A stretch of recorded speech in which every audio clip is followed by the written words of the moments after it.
Halo, selamat pagi para pemirsa El Sinta TV. Jumpa lagi bersama saya, Stefani Claudia, dalam acara kesayangan kita, Dokterku. Acara ini disiarkan langsung dari studio El Sinta TV Jakarta dan juga dari 95,7 Fit FM Radio Semarang. Selama 1 jam ke depan, kita akan membahas hal-hal edukasi kesehatan dan pastinya kita akan berdiskusi bersama narasumber yang sudah kompeten dalam bidangnya. Nah, pemirsa pernah mendengar nggak yang namanya transient ischemic attack? Wah, dalam pronunciation-nya aja kayaknya agak sulit ya. Itu sakit apa sih, Dok? Tapi mungkin kalau nanti kita mendengar penjelasannya dari narasumber kita baru paham, oh maksudnya itu ya, Dok. Gitu. Makanya nanti kita akan bertanya-tanya dengan narasumber kita dengan tema apakah yang dimaksud dengan transient ischemic attack dan pastinya bagaimana sih, Dok, penanganannya.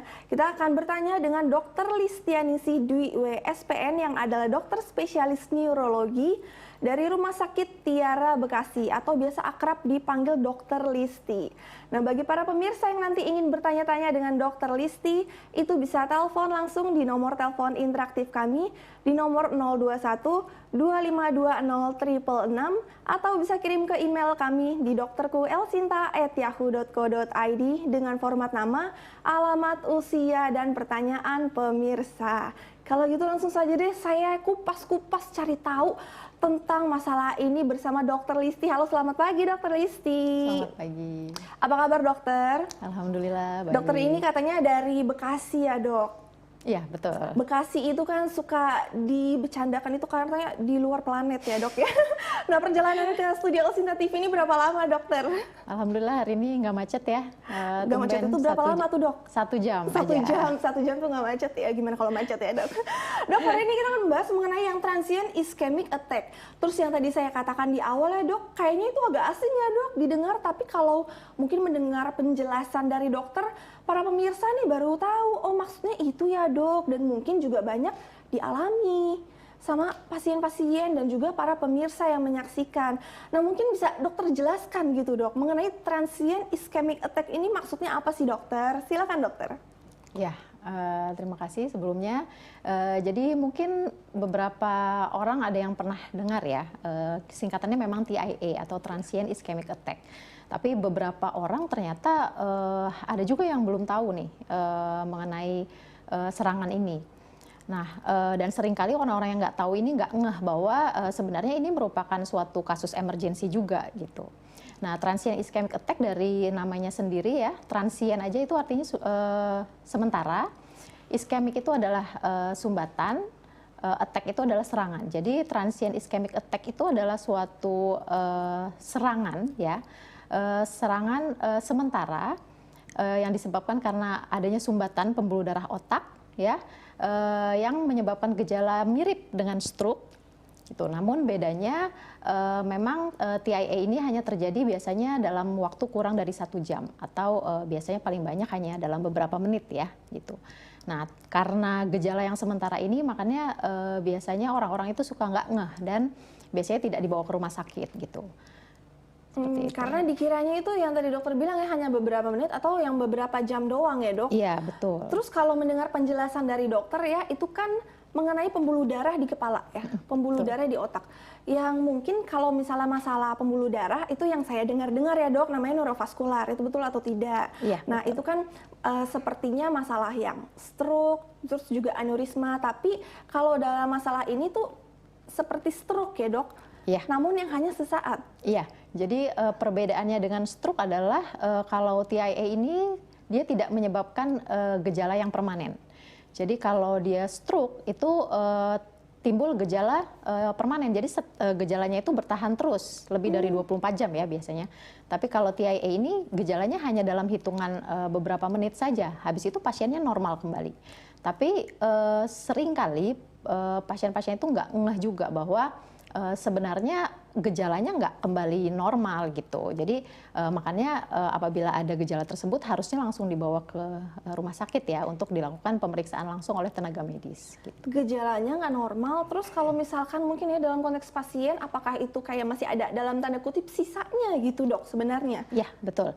Jadi kalau mereka menganggap bahwa ini kayaknya udah normal gitu, tapi ternyata pada saat diperiksa, oh masih ada gejala sisa. Nah itu kan sebenarnya lebih ke arah stroke gitu, bukan TIA, yang mana yang jelas pasti lebih kita harus tangani serius gitu. Nah tapi kalau TIA ini sendiri setelah beberapa menit memang gejalanya akan kembali seperti normal, pasiennya tidak ada gejala sisa lagi, tapi ini juga harus tetap ditangani secara segera ya, kita cari faktor resikonya juga supaya tidak berlanjut menjadi stroke. Tidak berlanjut menjadi stroke ya. Nah dok, kan yang saya katakan di awal ya dok ya, TIA ini kan masih agak asing ya di telinga masyarakat. Nah itu sebenarnya tanda-tandanya itu seperti apa dokter? Ya, jadi dari definisinya memang gejalanya itu mirip seperti stroke ya. Jadi memang gejalanya ya seperti gejala stroke gitu. Gejala stroke itu kan sebenarnya bermacam-macam tergantung dari mana pembuluh darah yang terserang ya, daerah otak mana yang terganggu. Jadi kalau kita lihat gejalanya itu bisa apapun ya, paling banyak memang terjadinya itu tiba-tiba ya, misalnya wajahnya tiba-tiba tidak simetris, mendadak, pasien yang tadinya baik-baik saja, bangun tidur tiba-tiba mulutnya mencong, atau ada kelemahan dari separuh tubuh. Atau juga yang paling banyak adalah bicaranya tiba-tiba menjadi pelo atau bicaranya menjadi sulit gitu. Yang tadinya pasiennya lancar, tiba-tiba pasiennya tidak bisa bicara gitu. Jadi gejalanya bisa bermacam-macam tergantung dari memang fungsi otak mana yang terganggu. Terus kayak ini nggak sih dok yang semacam ngomongnya tuh jadi agak nggak nyambung, terus pandangan menjadi agak gelap, itu juga ya dok ya? Itu juga termasuk dari gejala TIA. Jadi bisa tiba-tiba pasiennya nggak bisa bicara, tapi diajak bicara masih ngerti, atau pasiennya diajak bicara nggak ngerti, bicaranya jadi ngaco, itu juga bisa. Atau kalau memang kena di daerah otak yang untuk penglihatan, ya gejalanya bisa tiba-tiba gelap, atau pandangannya jadi buram, mendadak. Berarti sebenarnya kalau misalnya yang dari pembicaraan ya, kok kayaknya sudah ngaco, udah nggak nyambung, itu juga harus dicurigai masalah TIA ini ya? Iya. Bukan karena masalah, mungkin kan karena masih baru bangun tidur, masih yang teler, masih suasana mimpi gitu dok? Iya, itu beda ya kalau biasanya kalau pasien-pasien stroke itu juga kan pasien-pasien pasti punya faktor risiko juga, dan paling banyak memang sama ya, usianya juga usia tua gitu, walaupun usia muda juga bisa terserang. Nah kalau tadinya baik-baik saja, kemudian tiba-tiba jadi pasiennya beda, jadi ngaco ya kita, dan ini terjadinya mendadak ya, bukan perlahan. Yang patut kita curigai awal adalah apakah pasien ini terkena TIA atau stroke gitu. Gitu. Nah itu penyebabnya apa ya dok ya, bisa terkena TIA atau stroke dok? Sebenarnya penyebabnya banyak ya. Banyak. Yang sebenarnya faktor resiko yang faktor risiko untuk terjadi TIA dan stroke ini juga bermacam-macam. Ada yang bisa kita modifikasi, ada yang tidak bisa dimodifikasi. Jadi kalau ke arah faktor risiko itu biasanya usia, jenis kelamin ya. Kemudian kalau faktor risiko lain itu biasanya pasiennya punya hipertensi, paling banyak hipertensi ya. Kemudian penyakit gula atau diabetes, merokok. Ya, terus kurangnya olahraga dan pola hidup yang tidak sehat. Nah itu biasanya sangat beresiko untuk terjadinya TIA. Ya dokter kan mengatakan ya salah satu penyebabnya itu rokok ya. Kayaknya kalau mendengar dari semua edukasi kesehatan itu rokok bisa menjadi banyak jenis penyakit ya dok ya. Betul. Iya kayaknya kalau misalnya membahas penyakit lain gitu, walaupun dari spesialis apapun, tema apapun, rokok bisa menjadi penyebab gitu dok. Betul. Iya termasuk TIA ini ya. Kan itu kan kalau penyebab dari TIA. Kalau stroke juga kurang lebih hampir sama ya dok? Iya, kurang lebih hampir sama. Kurang lebih hampir sama. Cuma stroke itu yang identiknya lebih lama ya? Ya, kalau stroke itu kan gejala atau cacatnya itu bisa jadi permanen ya. Kalau TIA ini dia biasanya tidak ada gejala sisa, tapi sangat mungkin bisa menjadi stroke berulang di kedepannya kalau tidak ditata laksana secara baik. Oke dok, maaf saya juga penasaran ya, kalau masalah TIA ini bisa jadi karena ada mungkin faktor genetik gitu tidak sih dok? Kalau untuk genetik secara langsung sih tidak ya. Jadi sebenarnya yang diturunkan itu adalah faktor resikonya. Jadi misalnya pada pasien-pasien yang orang tuanya ada hipertensi atau pasien-pasien yang orang tuanya memang punya penyakit gula. Jadi bukan si TIA-nya yang diturunkan, tapi faktor risiko tersebut yang diturunkan sehingga untuk timbul terjadinya TIA atau stroke itu juga besar pada pasien-pasien yang memang orang tuanya punya faktor risiko gitu. Dari orang tuanya. Nah saya juga penasaran tuh sebenarnya mengenai usia pasien yang bisa terkena TIA ini usia berapa aja. Tapi nanti ya dok ya dijawabnya ya, karena kita akan kembali setelah pesan-pesan berikut ini. Jangan kemana-mana pemirsa dokterku.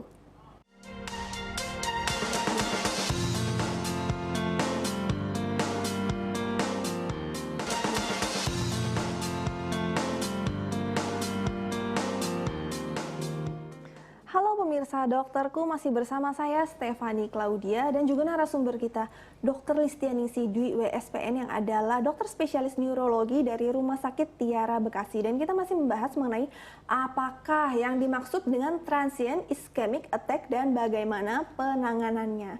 Mau ingatkan lagi untuk para pemirsa yang ingin bertanya-tanya dengan Dr. Listi, itu bisa telepon langsung di nomor telepon interaktif kami di nomor 021 2520 666 atau bisa kirim ke email kami di dokterku.elsinta@yahoo.co.id dengan format nama, alamat, usia, dan pertanyaan pemirsa. Kita lanjut lagi ya berdiskusi dengan Dr. Listi. Dok, tadi kan di akhir ya sebelum kita break itu saya bertanya mengenai yang usia ya dok. Bagaimana tuh dok? Ya, jadi kalau dari presentasi usia, dari beberapa penelitian itu mengatakan memang pada usia yang banyak itu di atas 65 tahun ya, jadi 65 tahun sampai usia sekitar 70-an. Ini persentasenya juga beda ya antara laki-laki dan perempuan. Jadi kalau TIA itu juga tetap lebih banyak pada laki-laki biasanya, sama seperti stroke.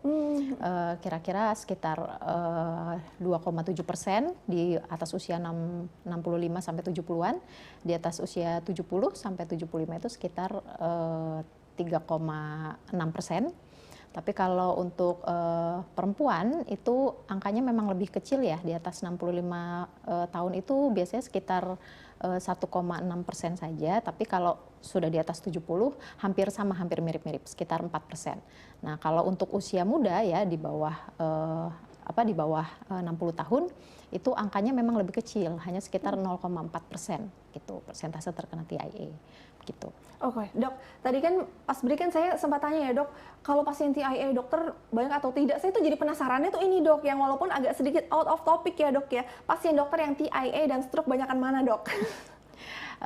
Ya tentu banyakan yang stroke ya. Yang stroke tetap ya lebih banyak karena ya? kalau stroke itu kan dia biasanya gejalanya lebih nyata dan lebih bertahan lama gitu. Jadi biasanya pasien kan datang kan jarang banget pasien datang itu di awal-awal onset ya, kurang dari 1 jam atau berapa itu jarang sekali. Biasanya pasien datang tuh udah di hari kedua gitu yang memang mereka nunggu nih gejalanya hilang apa enggak gitu. Nah biasanya kalau pada pasien TIA itu jarang sekali yang langsung dibawa ke rumah sakit ya, karena kebanyakan pasien itu begitu gejalanya sudah hilang, oh ya sudah ini sepertinya nggak apa-apa gitu, dan jarang yang aware kalau ini juga bisa menjadi stroke di kemudian hari. Karena itu dok, masih kurangnya edukasi ya dok. Betul. Ya makanya dengan dokter menjelaskan ini, semoga nih para pemirsa dokterku jadi tahu ya dan semakin berjaga-jaga nih mengenai masalah TIA ini. Dan dokter juga akan memberikan penjelasan lewat PPT yang sudah dokter sediakan ya dokter. Silakan dokter. Ya.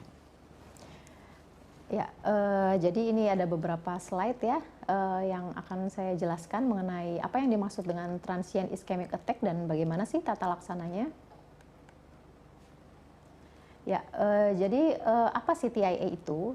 TIA itu adalah suatu episode singkat atau sementara dari disfungsi otak atau gejala yang mirip stroke yang terjadi akibat sumbatan pembuluh darah otak. Namun bedanya dengan stroke, TIA ini tidak menyebabkan kerusakan yang permanen. Jadi gejala klinisnya ini biasanya hanya berlangsung sementara, ya. Kalau definisi yang dulu itu gejalanya berlangsung kurang dari 24 jam, namun untuk definisi yang terbaru gejalanya berlangsung kurang dari 1 jam. Dan pada pemeriksaan CT scan kepala biasanya tidak ada bukti adanya infark akut atau sumbatan akut di otak. Ya, nah, sorry. Mungkin kalau kita lihat, Oke. Kalau kita lihat gambar di sebelah kanan ini, biasanya TIA ini atau disebut mini stroke ya, atau minor stroke. Kita bisa lihat gambarnya. Kalau yang TIA ini biasanya penyumbatannya itu memang tidak total ya, beda dengan stroke. Jadi kalau stroke itu penyumbatannya biasanya total, makanya gejala yang timbul juga jadi permanen. Nah, untuk proses atau patofisiologi dari transient ischemic attack sendiri ini sebenarnya pada intinya adalah suatu gangguan aliran pembuluh darah arteri ke otak ya, yang memberikan oksigen ke bagian-bagian otak tertentu, di mana penyebabnya sendiri adalah suatu sumbatan ya. Jadi ada bermacam-macam sumbatan sendiri. Jadi ada yang kita sebut arteriosklerotik atau adanya penumpukan plak di pembuluh darah ya, yang biasanya terjadi paling banyak pada pasien-pasien hipertensi, hiperkolesterol atau pasien-pasien diabetes yang nantinya akan menyumbat aliran darah ke otak gitu. Atau ada juga yang sumbatannya biasanya cukup besar ya, yaitu biasanya sumbatan dari jantung atau yang kita sebut dengan emboli. Nah, tapi kalau untuk emboli ini biasanya memang jarang menyebabkan TIA ya. Kalau emboli ini justru lebih sebagai penyebab stroke karena sumbatannya biasanya besar. Nah, kapan sih kita harus pergi ke dokter? Ini mungkin beberapa orang sudah pernah lihat ya gambar ini ya. Jadi kita kenal gejala stroke itu dengan kita sebut FAST ya, di mana gejalanya ini timbul secara mendadak, jadi harus mendadak. Jadi gejalanya ini kan mirip dengan stroke ya, hanya tadi perbedaannya di range waktunya. Kalau TIA ini biasanya hanya terjadi beberapa menit, tapi tetap apabila ada gejala seperti stroke, maka kita harus segera pergi ke dokter. Gitu. Gejalanya ini yang biasanya dipakai, tapi ada dari Kemenkes ya yang mungkin lebih mudah kita ingat. Jadi kita ingat aja gejala stroke gitu ya, segera ke rumah sakit. Jadi untuk se-nya ini, jadi sebelah wajah itu tiba-tiba mencong atau tidak simetris ya. Jadi kita bisa lihat dari pasiennya mengangkat alis, kemudian pasiennya suruh senyum atau menjulurkan lidah, itu biasanya tidak simetris dan terjadi secara mendadak. Kemudian G-nya ini adalah gerakan. Jadi gerakan sebelah tubuh ya, sebelah kanan atau sebelah kiri salah satu itu tiba-tiba tidak bisa digerakkan atau lumpuh ya. Kemudian ra ini bicara. Jadi pasiennya yang tadinya normal-normal aja, kemudian tiba-tiba kok pasiennya ngomongnya pelo, bicaranya pelo, atau tiba-tiba yang tadinya pasiennya lancar bicaranya, tiba-tiba jadi nggak bisa bicara. Pasiennya ngerti, tapi pasiennya nggak bisa ngomong gitu. Atau kebalikannya, pasiennya bisa bicara, tapi bicaranya ngaco dan nggak ngerti pembicaraan orang. Itu terjadinya mendadak. Tadinya pasiennya baik-baik aja. Kemudian yang ini adalah kebas ya, jadi kebas separuh tubuh. Jadi kalau tanda-tanda TIA atau stroke itu kebasnya itu ya harus separuh tubuh gitu. Kemudian R-nya ini adalah rabun ya, jadi kalau dia menyerang otak yang fungsinya untuk penglihatan, maka gejala yang terjadi adalah bisa tiba-tiba pasiennya rabun atau penglihatannya jadi gelap mendadak. Nah, untuk yang S ini jadi sakit kepala. Jadi sakit kepala yang terjadi tiba-tiba, mendadak dan tidak pernah dirasakan seumur hidupnya biasanya. Jadi tiba-tiba nyeri kepala hebat, sebelumnya nggak pernah kayak gini. Nah, itu juga harus kita waspadai apakah ini gejala stroke atau gejala TIA. Jadi baiknya harus langsung segera ke rumah sakit karena nanti akan dinilai oleh tenaga medis apakah memang ini masih ada gejala sisa yang mengarah ke arah stroke atau memang ini hanya gejala TIA. Nah, ini tadi mungkin sebelumnya saya sudah menjelaskan bahwa faktor resikonya juga mirip-mirip ya. Faktor resikonya ada yang tidak bisa kita rubah. Contohnya seperti usia ya, kita kan tidak bisa merubah usia. Semakin tua seseorang, maka untuk terjadi TIA juga lebih besar. Kemudian jenis kelamin, ya biasanya laki-laki itu lebih besar resikonya dibandingkan perempuan karena terkait dengan hormonal juga ya. Untuk usia laki-laki biasanya persentasenya lebih besar. Tapi kalau sudah di atas 75 tahun biasanya persentase antara laki-laki dan perempuan ini hampir sama. Nah, untuk keturunan ini sebenarnya bukan penyakit TIA-nya yang menjadi keturunan, tapi faktor resikonya yang diturunkan seperti faktor resiko hipertensi, kemudian diabetes. Nah, dengan adanya riwayat dari keluarga dengan penyakit tersebut, maka untuk terjadi TIA juga akan lebih besar.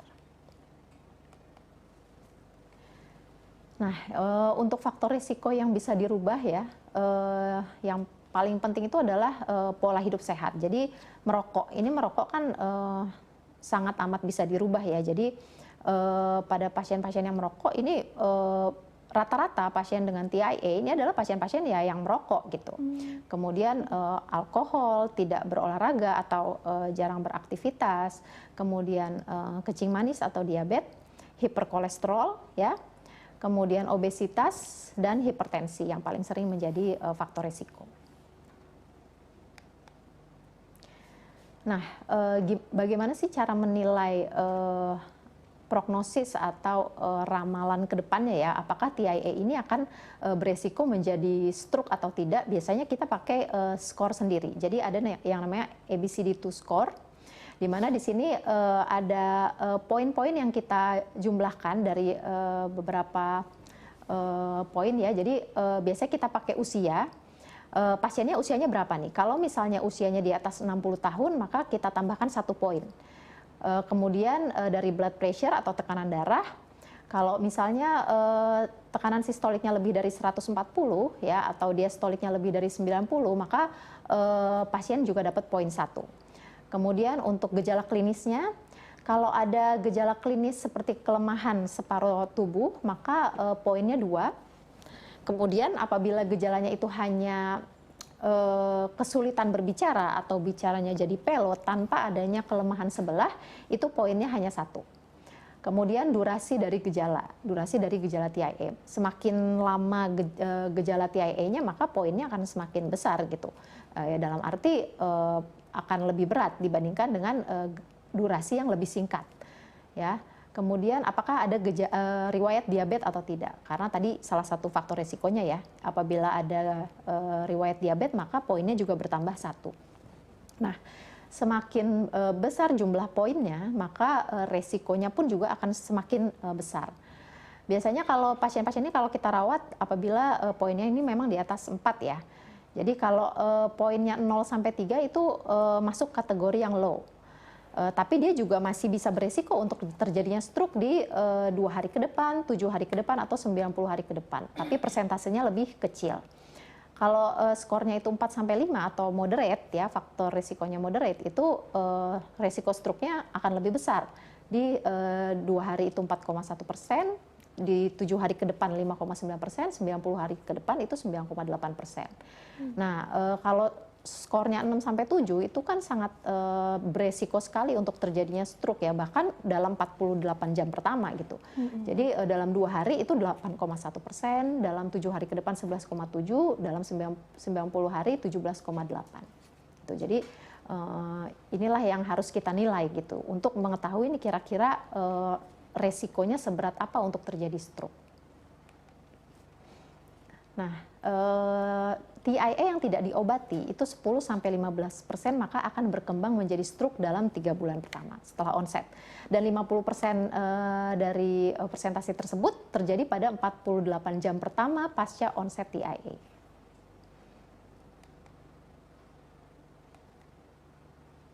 Iya. Dan bagaimana sih tata laksananya? Yang pasti apabila terjadi gejala yang sudah saya sebutkan tadi, pasien harus segera datang ke rumah sakit ya, harus datang ke IGD, kemudian dinilai oleh dokter IGD. Dan yang paling pertama kita lakukan adalah diagnostik dulu. Jadi biasanya pasien TIA ini harus tetap kita lakukan CT scan kepala atau MRI untuk membuktikan bahwa memang tidak ada gambaran sumbatan di kepalanya ya. Kemudian kita lakukan pemeriksaan laboratorium tetap untuk mencari faktor risiko. Jadi bagaimana kolesterolnya, kemudian bagaimana kadar gulanya ya. Itu juga harus kita cari faktor risikonya sampai ketemu mana yang kira-kira menjadi penyebab terjadinya TIA. Kemudian obat-obatan pasti. Kalau pasien dengan TIA, apalagi TIA berulang, ini sudah pasti kita akan berikan obat-obatan pengencer darah ya. Kenapa? Untuk mencegah terjadinya stroke berulang. Kemudian kita berikan obat-obatan sesuai dengan faktor resikonya juga. Apabila pasiennya tensinya tinggi, kita berikan obat-obatan untuk mengontrol tekanan darahnya. Kemudian apabila gula darahnya tinggi, kita berikan obat-obatan untuk mengontrol gula darahnya. Nah, kemudian kita edukasi juga kepada pasien untuk melakukan diet atau pola hidup sehat ya. Jadi jangan sampai obesitas, kemudian makan makanan yang sehat ya, dan olahraga. Jadi walaupun terdengarnya simple ya, diet, pola hidup sehat dan olahraga, tapi ini sangat amat penting untuk mencegah terjadinya TIA. Nah, apabila tata laksananya dilakukan secara cepat dan benar, maka dalam penelitiannya akan menurunkan angka resiko stroke dan TIA berulang ini sampai 80%. Ya, jadi intinya cegah TIA dengan pola hidup sehat. Oke dok, ya tadi dokter itu kan di slide sebelum yang closing itu ya, dokter juga menjelaskan mengenai obat-obatan. Saya penasaran dengan konsumsi obat-obatan untuk pasien TIA. Dan ini juga dokter, ternyata mengenai TIA itu udah banyak pemirsa dokterku yang bertanya nih dokter. Tapi kita tahan dulu ya dok, karena kita akan kembali setelah pesan-pesan berikut ini. Jangan kemana-mana pemirsa dokterku.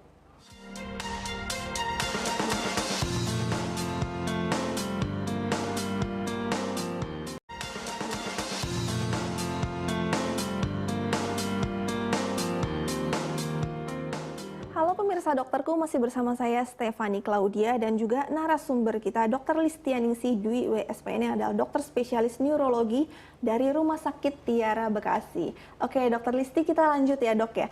Tadi sebelum kita berikan saya bertanya mengenai obat-obatan ya dok. Nah kalau misalkan pasien tersebut mengalami hipertensi gula darah yang itu harus minum obat jangka panjang atau bahkan mungkin seumur hidup ya.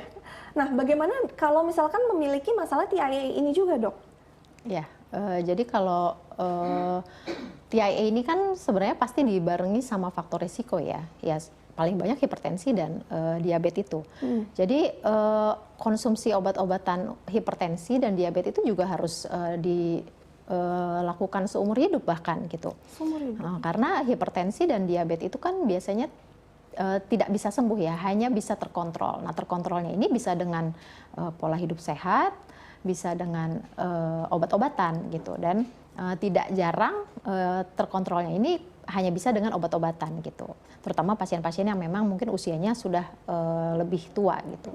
Makanya jangan takut gitu untuk minum obat-obatan tersebut, karena sering ya bahkan pasien-pasien itu takut untuk konsumsi obat terus gitu, karena takut ke ginjal dan lain-lain. Justru apabila minum obatnya itu kadang minum, kadang enggak, justru malah sangat berisiko untuk terjadi gangguan ginjal.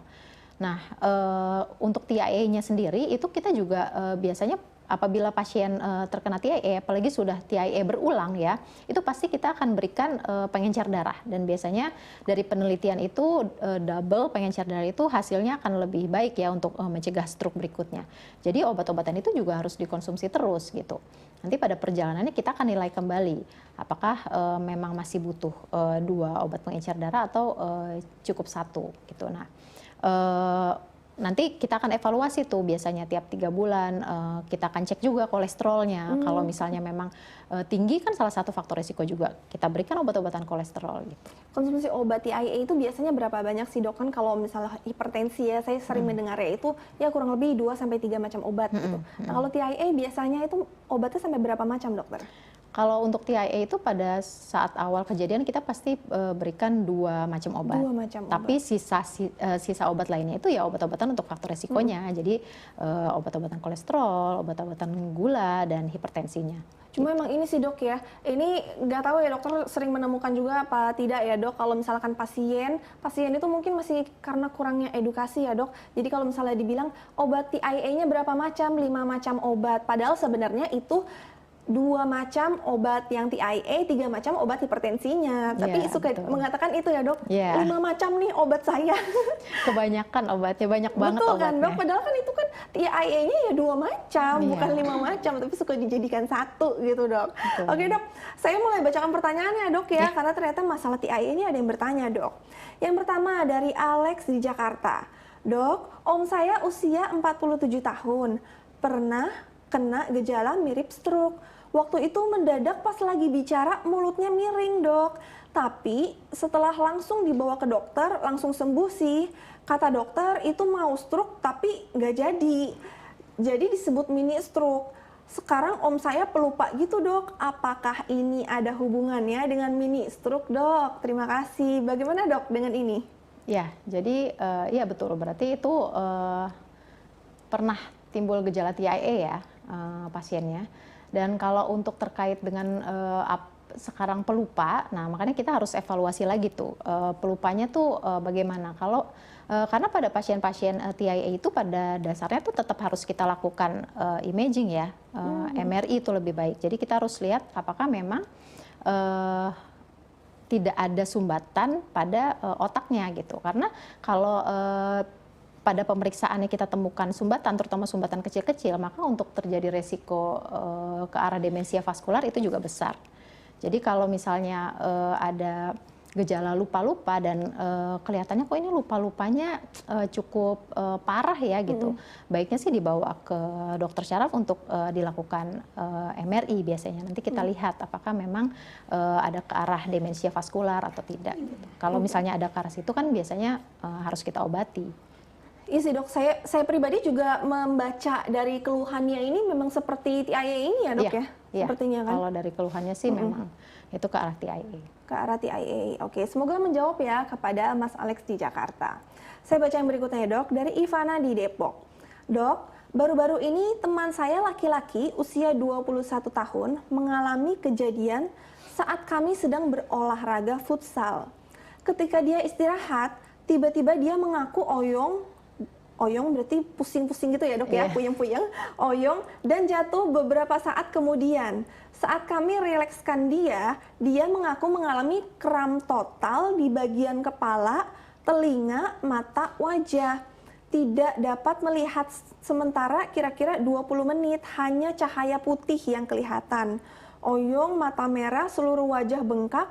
Namun setelah 30 menit, dia kembali bisa melihat dan berangsur-angsur oyong dan pembengkakan mereda. Kira-kira apa penyebabnya ya dok? Dan apakah perlu diperiksakan lebih lanjut ke klinik atau rumah sakit? Terima kasih dokter. Bagaimana dengan dari yang kayak tanda-tandanya ini dokter, gejalanya? Ya, sebenarnya kalau untuk usia muda itu lebih jarang ya, walaupun masih mungkin gitu. Maksudnya tidak menutup kemungkinan untuk terjadi TIA atau gejala seperti stroke.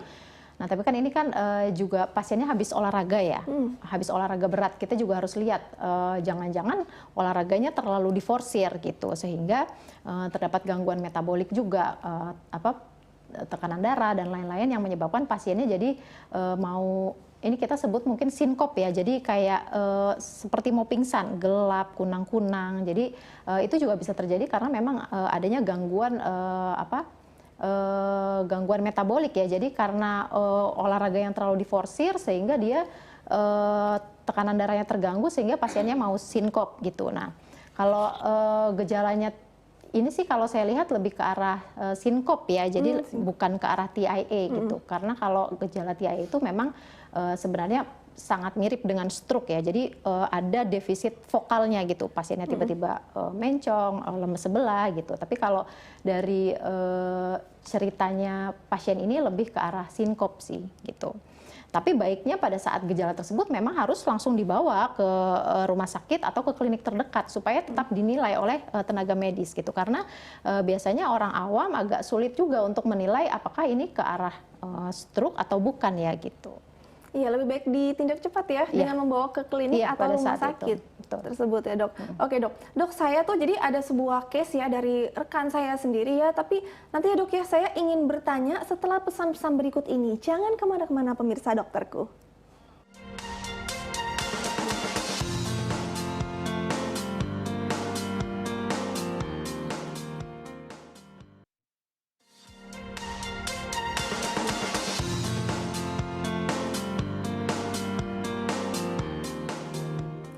Halo pemirsa dokterku, terima kasih ya masih setia bersama kami. Dan saya mau langsung kebut nih, ingin tanya sama dokter Listi ya mengenai sebuah kasus yang tadi saya katakan ya dok ya. Ini kalau misalkan ya selain obat-obatan, mengenai obat-obatan kebetulan tuh ada rekan saya juga diberi pengencer darah. Betul ya dok ya? Dikasih pengencer darah sama dokternya. Semacam kalau tidak salah tuh namanya aspirin ya dok. Namanya aspirin. Dan itu kenapa tiap minum obat tersebut itu rekan saya perutnya tuh jadi kayak nggak nyaman, banyak gas gitu dokter. Gimana itu dok? Ya, salah satu efek samping dari obat Aspilet ya atau aspirin itu memang salah satunya adalah mengiritasi lambung gitu. Jadi selain efek perdarahan, bisa juga efeknya ke lambung. Jadi biasanya kalau pasien kita berikan obat itu pertama kali kita saran untuk kontrolnya juga jangan terlalu lama karena kita mau lihat ada efek samping nggak. Selain efek samping perdarahan, kita juga lihat apakah ada efek samping ke lambung atau tidak. Nah biasanya kalau misalnya pasien memang nggak kuat minum itu atau nyeri terus-menerus setelah minum itu, ya biasanya kita ganti golongan lain yang memang lebih tidak mengiritasi lambung. Oke, iya karena kebetulan yang pasien tersebut itu ada masalah kolesterol dan darah tinggi. Nah kalau udah ada masalah kayak gitu juga tuh biasanya katanya banyak pantangan makanan ya. Iya, betul. Nah biasanya pantangan apa tuh dok yang harus dihindari dari kasus pasien tersebut dokter? Iya, kalau ya pokoknya intinya faktor risikonya kan salah satunya hiperkolesterol juga untuk risiko TIA. Jadi ya segala macam makanan-makanan yang digoreng-goreng, kemudian yang mengandung lemak, jeroan-jeroan, itu semua harus sudah mulai amat sangat dikurangi gitu. Karena ya itu biasanya udah numpuk-numpuk tuh dari usia muda, banyak makan goreng-gorengan, kemudian jeroan, kemudian seafood yang mengandung banyak kolesterol, akhirnya nanti di usia tuanya itu biasanya numpuk-numpuk, terjadi arteriosklerosis, penyumbatan di pembuluh darah, akhirnya bisa terjadi TIA gitu. Bahkan bisa sampai terjadi stroke. Gitu. Bisa terjadi stroke itu ya? Iya. Oke, dok ini ya ngomong-ngomong ya, kalau misalkan pasien konsul ya, pasti juga bertanyanya itu mengenai makanan. Ya, apakah itu ada pantangan makanannya sih dok ya? Apa memang pasti banyak pantangan makanannya ya? Atau mungkin ya, kan yang lagi happening banget ya dok ya, di kalangan pasien itu diet keto. Nah kalau pasien TIA ini juga bisa dengan diet keto atau gimana dok? Atau bahkan disarankan? Nggak tahu deh dok, gimana tuh dok? Intinya sih faktor resikonya itu sama dengan stroke ya. Jadi untuk makanan juga kita sama segala hal makanan yang mengandung kolesterol ya, minyak-minyak, kemudian gorengan-gorengan, kemudian apabila pasiennya memang ada penyakit gula ya, itu juga harus diet rendah gula ya. Karena ya itu yang menjadi faktor resiko utama untuk terjadi TIA gitu. Nah jadi disarankan diet yang rendah lemak dan rendah gula gitu. Rendah lemak, rendah gula. Iya, karena resikonya memang paling banyak itu pasien-pasien yang hiperkolesterol sama diabetes ya. Oh ya, untuk pasien-pasien hipertensi juga jangan terlalu banyak mengkonsumsi yang terlalu mengandung garam ya, yang asin-asin gitu. Jadi diet rendah garam. Terus juga mungkin yang makanan apa yang daging yang lemaknya tinggi ya, itu betul. dok. Ya, itu juga harus dihindari. Nah kalau misalkan tadi kan juga di PPT dokter ya, dokter juga menjelaskan mengenai yang olahraganya. Kalau olahraganya itu yang lebih disarankan olahraga apa dokter? Ya, jadi sebenarnya olahraganya itu bisa bermacam-macam ya. Jadi olahraga untuk mencegah TIA itu intinya sih harus dilakukan secara konsisten sebenarnya. Jadi olahraga yang paling baik itu kurang lebih dilakukan itu 150 menit dalam satu minggu. Jadi bisa kurang lebih olahraga selama 5 hari dalam satu minggu, kurang lebih 20 sampai 30 menit. Kalau untuk usia yang sudah tua ya, tidak perlu olahraga yang berat-berat sebenarnya. Jadi cukup jalan santai atau jalan cepat di pagi hari, yang penting konsisten gitu. Nah itu sangat membantu untuk mencegah terjadinya TIA. Gitu.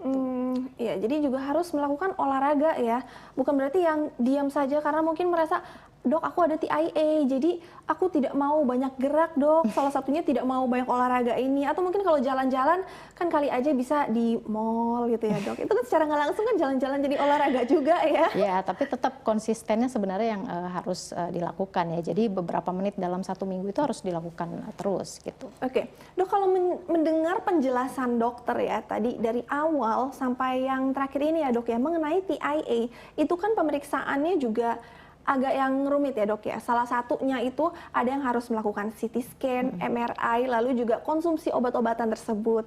Nah pertanyaannya nih ya pasti dari para pasien, apakah di Rumah Sakit Tiara Bekasi ini di cover oleh BPJS dokter? Ya, jadi kalau di Rumah Sakit Tiara Bekasi ini alhamdulillah pemeriksaan tersebut di cover oleh BPJS ya. Dan bisa dilakukan sehingga pasien yang datang bisa tertangani secara cepat. Dan balik lagi yang penting pasiennya itu harus disiplin melakukan pengobatannya dok. Iya betul.